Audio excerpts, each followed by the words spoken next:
what up? My name is Kelley, Kelley, Kelley with an extra E, Kelley.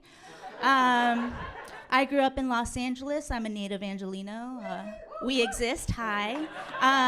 Yes, I grew up in Los Angeles, affluent Los Angeles, specifically the West Side, specifically zip code 90049. 90049, or Brentwood for the layman. My parents snuck into the 90049 ahead of its time. They bought their house in the early 80s, way before Gwyneth colonized the place with her farmhouses and vagina-scented candles, which are $78 a la carte, by the way. Growing up, the Brentwood Country Mart wasn't home to Goop yet, or Intermix, or Christian Louboutin, or whatever they have. Instead, it's where I got my socks and ate French fries. There was no valet. 1994, things changed. I mean, Kurt Cobain died, the World Wide Web crept into our homes, Friends premiered on NBC. But even in the year of the Northridge earthquake, nothing shook up life in Brentwood quite like O.J. Simpson. I'll set the scene. It's June 12th, 1994. O.J. murders his ex-wife and some other guy outside a condo complex down on Bundy. The pH of the neighborhood shifts. Brentwood is no longer just your basic bitch. That was a science joke. I remember the day of the murders pretty clearly. I was 6. And the infamous 405 chase interrupted a rerun of Family Matters, and I wasn't very happy about it. 3 years later, Princess Diana's death would preempt Hanging with Mr. Cooper, and I wasn't very happy about that either. The truer tragedies of our times. Fast forward 141 days from those murders, and you could find me outside 360 North Rockingham Avenue, dressed as Maleficent, among a horde of other small children also in costume. It was October 31st, 1994, AKA Halloween. Trick-or-treating at OJ's was a vibe. Not a good one. The house was blocked off by caution tape and surrounded by police cars and cops on foot.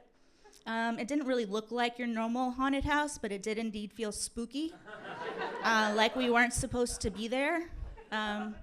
It almost felt as if someone had just been murdered. The cops handed out candy, and Judy Paley, one of the moms, yelled at anyone in the vicinity not to take it. This was the age of razor blades and chocolate bars, after all. But when I tell this story now, people stop me here. Wouldn't candy from the police be, like, super safe? Great point. But as Judy Paley yelled, "It has bad juju!" So we tossed our treats into the trash, and that was that. We moved on to the next house. Apparently Judy Paley had more choice words about OJ than just bad juju. My dad still won't tell me what she said. I am 40. I'm just kidding, I'm not 40, but still, I am an adult. I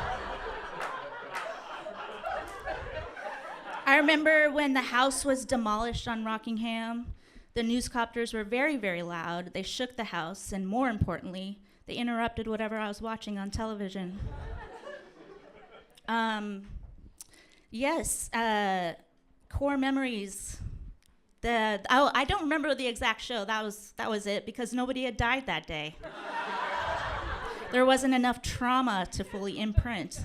There was a kid a couple years older than I was, Hudson Brown, no relation to Nicole, who set up a lemonade stand on Rockingham and Oakmont, where all the reporters, paparazzi, tourists all gathered and gawked. Hudson made bank. We didn't just have famous murders in Brentwood, we had venture capitalists too. So on the day of the verdict, my mom got day drunk with a bunch of other Brentwood housewives over on Carmelina and watched the verdict on TV.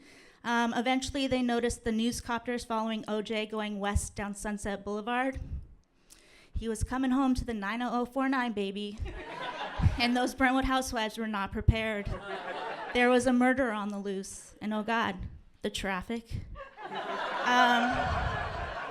Panic ensued.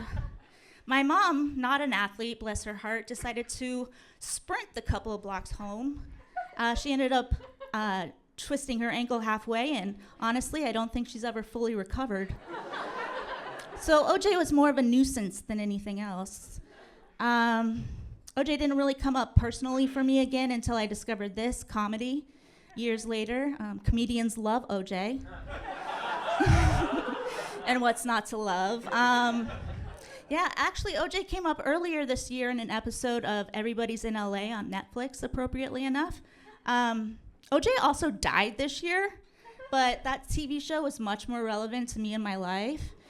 Core memories come from TV shows, right? Not from like pop-up news notifications.